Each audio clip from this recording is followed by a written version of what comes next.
When you're in any state of compulsiveness, you don't see anything the way it is, it gets exaggerated.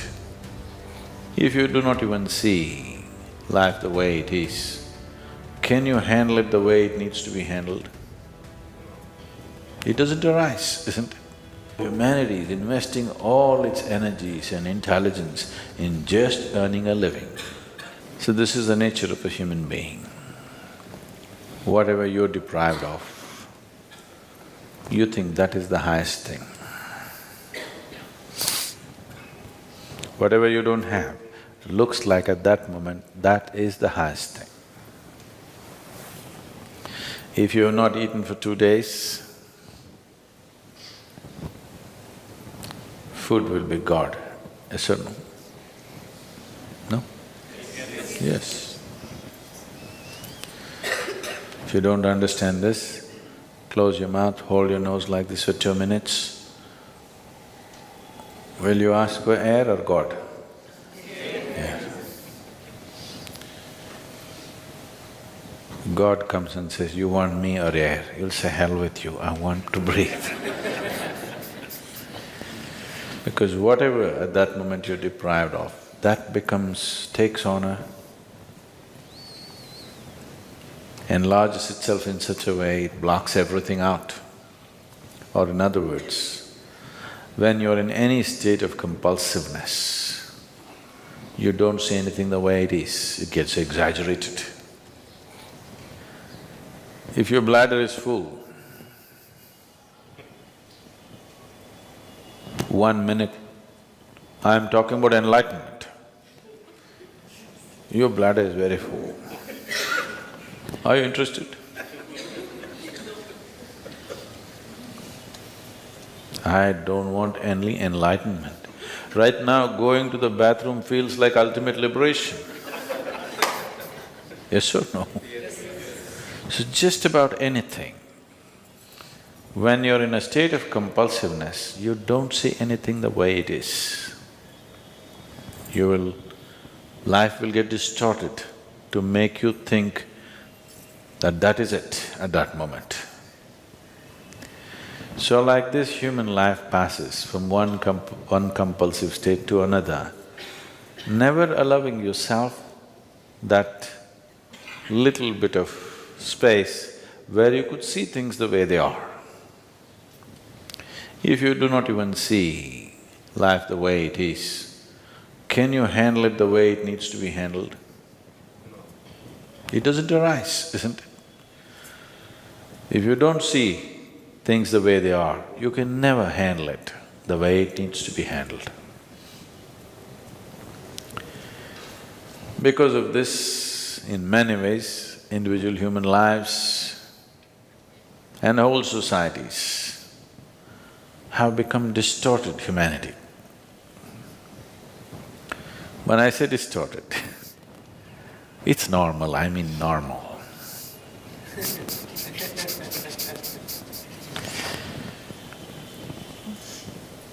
I was talking to a 14, 15-year-old kids in a school, and I couldn't believe that I was talking to about 11, 12 of them, young boys and girls. When something came up and I was just asking them what are they going to do next because they were in their 10th standard or something, they're only talking about finding a job and earning a living. I couldn't believe this because my whole life I never thought of earning a living. My dear father used to break his head, this boy has no fear in his heart, what will happen to him, what will happen to him? I said, not having fear is a problem? I thought fear is a problem. I never thought not having fear is a problem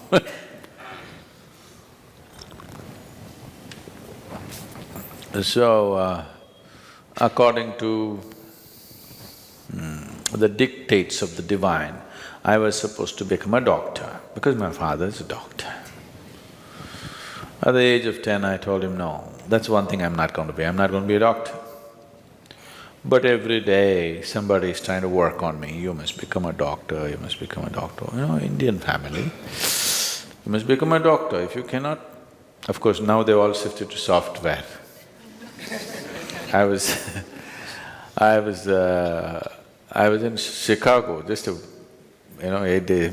just 2 days ago I came to India. So 1 week ago, 8 days ago, I was in Chicago. And an Indian person came and I asked, okay, what are you doing? What else, Sadhguru? That means he's a software engineer.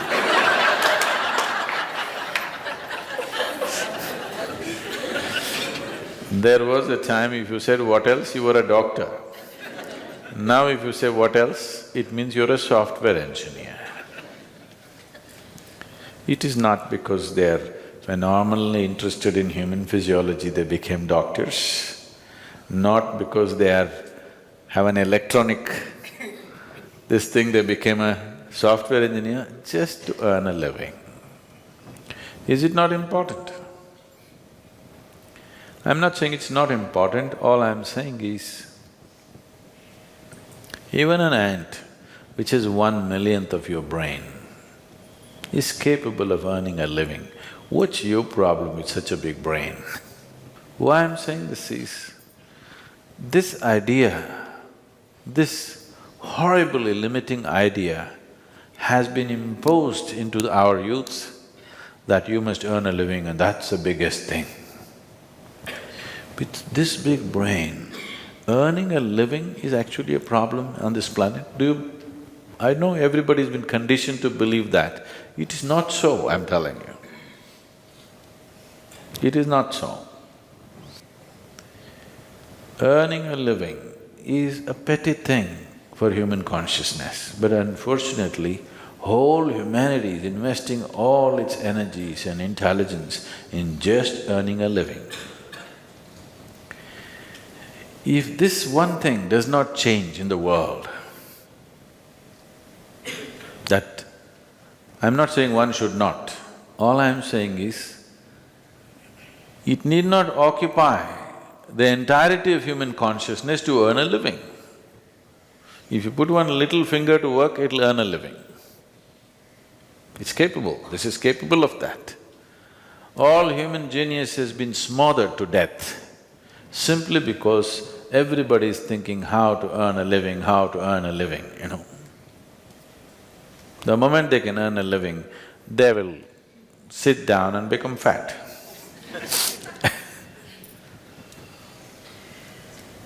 You must be saying, what can I do with this life, isn't it? Yes? You must be saying, what is the greatest thing I can do with this life? Because one day you'll fall dead, do you know? Do you know you'll fall dead one day? So before you die, whatever is the peak possibility for this life should happen, isn't it? I earn my living, I earn my living. This is a big pride. Why don't you see every insect, every worm, every bird, every animal, every creature on this planet is earning a living? What is there to be so proud of about I earn my own living? Everybody's earning their own living, isn't it? Only human beings are making a big issue out of it. Too big a issue.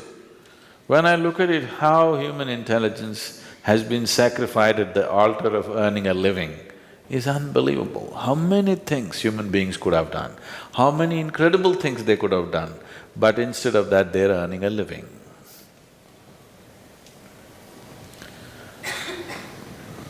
So it's very, very important. I'm just thinking we should start a wave, particularly in schools and colleges, that earning a living is a damn little thing. It is not the prime of your life. With one little finger you can earn a living. With this big brain, when an ant can earn its living, this big brain, should it struggle to earn a living? That has become a problem because you want to be like somebody else. isn't it? You want to be like somebody else, that enslaves you. And once you're into this chakra, nothing else is possible, it just keeps you going and going and going endlessly. Now this possibility of this simple thing called yoga is not about twisting your body, is not about getting fit, it's not about getting healthy. All these things nature will do for you if only if you live in tune with it. This is about understanding the geometry of the cosmos through the geometry of your own system. I'm calling this a geometry because cosmos is a geometry, isn't it? Planet Earth is going around the sun. What is it? A diesel powered? You think a big diesel engine is pushing it? If it was, the roar of that engine would have killed us. Just the perfection of geometry, it just keeps going and going and going, isn't it? You've seen those perpetual machines?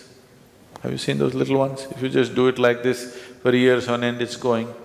So this is just that, it's a perfection of geometry which keeps it going and going and going.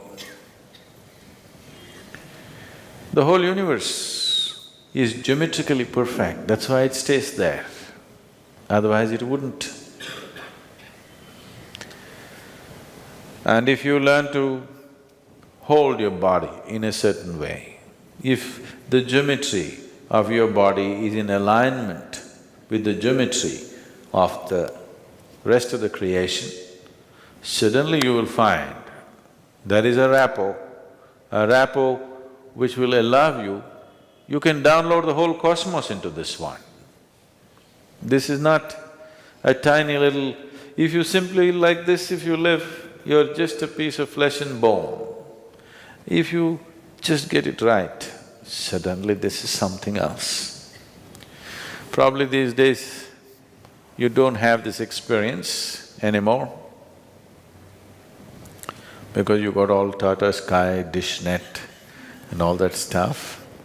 But if suppose you had a television in your home in 80s when first the Doordarshan came, you are watching your favorite cricket match, suddenly your television was boop, boop, boop. Then you climb up the terrace and there is one aluminum contraption. If you do like this, nothing will come. If you do like this, nothing will come. You just get it to the right place. The world pours into your sitting room. This is just like that. If you learn to just hold it right, the whole cosmos will pour into you. So, this is engineering yourself. It does not mean engineering yourself to breathe little better, to be little more healthy, no. This is about realizing the full potential of what it means to be human.